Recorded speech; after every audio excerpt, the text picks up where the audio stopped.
Salut, c'est Chris. Je voulais te partager un truc parce que je viens de faire une méditation. Enfin, une méditation plus une visualisation, j'appelle ça. Et j'ai été impressionné du ressenti physique que j'ai eu. Ça peut paraître subjectif, ce que je veux dire. Et pour moi, c'est très concret. J'ai jamais ressenti ça. Bref. Pourquoi je dis visualisation? Parce que c'est le truc, tu sais, je t'avais dit que je fais la formation de Joe Dispenza. La première, déjà, je vais comprendre beaucoup de choses au niveau du cerveau, ce qu'on peut faire avec. Là, c'est beaucoup plus concret. On est vraiment sur du pratique, plus de pratique. Et c'est impressionnant parce que là, je constate ce qu'on peut faire avec un cerveau. C'est juste hallucinant.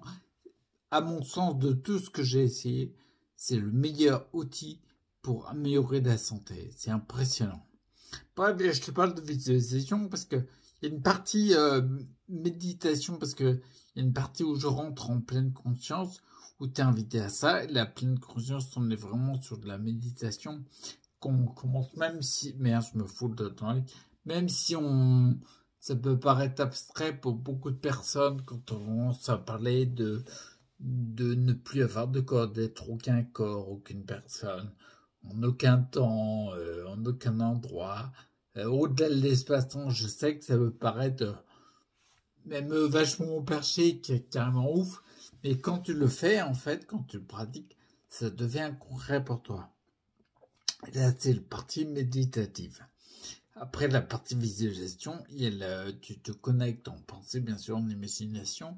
Tu te connectes à ce que tu aimerais faire dans le futur, au potentiel, on va dire. Et du coup, tu l'attires à toi, en fait. On est pile poil dans la loi d'attraction. Bref, lorsque j'étais à l'étape de la visualisation, j'ai ressenti une énergie au niveau du bas-ventre, du bassin, plus fortement au bassin et dans les jambes. C'est juste impressionnant. Tu vas me dire, je sais bien qu'il y en a qui disent « Ouais, mais l'énergie, c'est de la flûte. Les méridiens, c'est de la flûte. » Mon petit bonhomme, alors les méridiens, ils ont été éprouvés scientifiquement depuis un petit bout de temps. Et c'est juste l'info, elle passe pas. Ça passe pas le soir à la télé après Nagui, machin. Ça passe pas le soir en Davos d'informations, tu rentres pas. Par contre, quand tu commences à faire tes propres recherches, bah, tu te rends compte qu'en fait, il y a des scientifiques qui ont mis un produit spécifique de coloration pour faire apparaître, et ils ont réussi, je sais pas comment, on me demande pas, ils ont réussi à faire apparaître les méridiens. Ce que je veux dire par là, où je veux aboutir, c'est que tu as intérêt à t'occuper de l'énergie de ton corps si tu as envie d'améliorer ta santé réellement. C'est hyper important. Il y a plein de cultures qui le font depuis des millénaires. Nous, parce qu'en Occident, tu vois, on a un côté un mental, on aime bien qu'il soit satisfait et rassuré. Donc on a besoin de se prouver que c'est bien là pour constater que ça fonctionne. Pourquoi pas? C'est ni bien ni mal, c'est intéressant.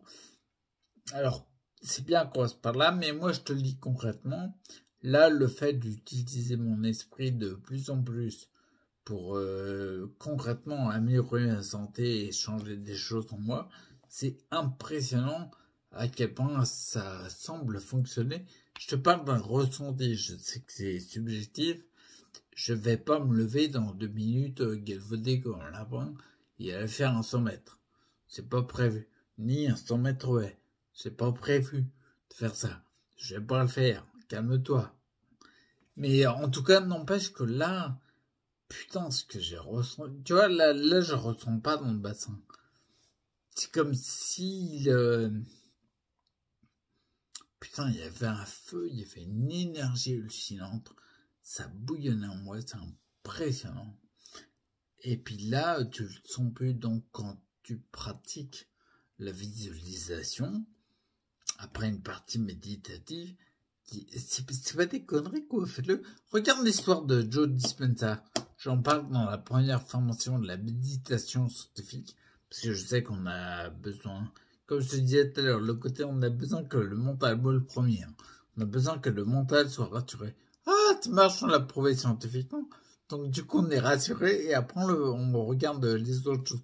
comme je te disais, dans la méditation scientifique, j'en parle de l'histoire de Joe Dispenza et d'autres, mais quand tu vois l'histoire, mais elle était à la limite du conte perso pour moi. Quand j'écoute ça, je me dis, mais non, mais c'est de la flûte, c'est n'importe quoi. Reste ouvert à l'éventualité que les choses soient différentes de ce que tu crois. Ça, c'est ma phrase, mon reste. Parce que c'est d'une importance capitale. Tu crois en ça? Attends, reste ouvert, c'est peut-être autre chose. Tu vois, on l'a vu par exemple au niveau collectif, tu vois. Quand on a découvert la génétique, on a créé de la croyance, il y avait des faits, c'est vrai. Et on a des gènes, c'est vrai. On se disait, bah, si t'as tel gène, de la chance, et d'autres gènes, bah, t'as pas de chance. Mais c'est une croyance, tu vois. Si on la place en vérité absolue, l'épigénétique, on la botte, on touche, on s'en fout. Mais par contre, l'épigénétique, le fait que ton environnement active ou désactive certains gènes que tu as, bah, ça change tout. On n'est plus en train de se dire, ah, t'as tel gène, c'est bien, tel gène, c'est moins bien. Non, parce qu'il peut être activé ou désactivé. Du coup, il y avait une notion de croire que c'est une vérité absolue et que c'est sûr qu'il n'y aura rien d'autre. Tu te fermes, tu restes pas ouvert.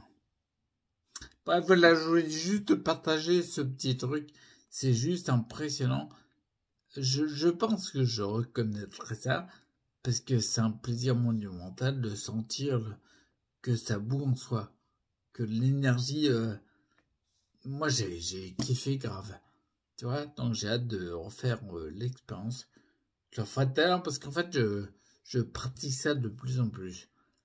Là, tu vois, on est le mercredi et je l'ai fait une fois dans l'après-midi. Je vais me calmer, après je vais faire d'autres méditations parce qu'il doit être 16h30.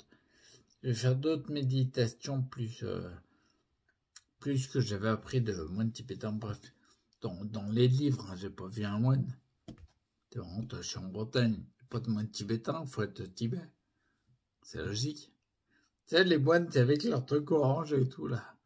Putain. Tu me vois, moi, habillé en orange? Ça le fait pas du tout. Non, moi, je suis breton. Enfin, je suis breton, j'habite en Bretagne.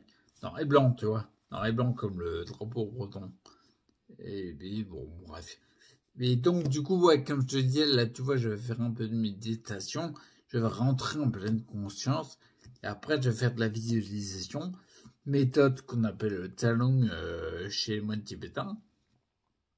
Pour mes pieds notamment. Bref, je vais en refaire un petit peu.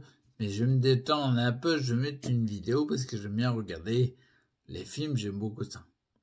Je suis assez cinéphile. Je te raconte ma vie, donc on s'en fout. Mais je vais te laisser alors. D'accord? Je vais aller faire tout ce que je raconte. Ok? Voilà, plus. Ciao.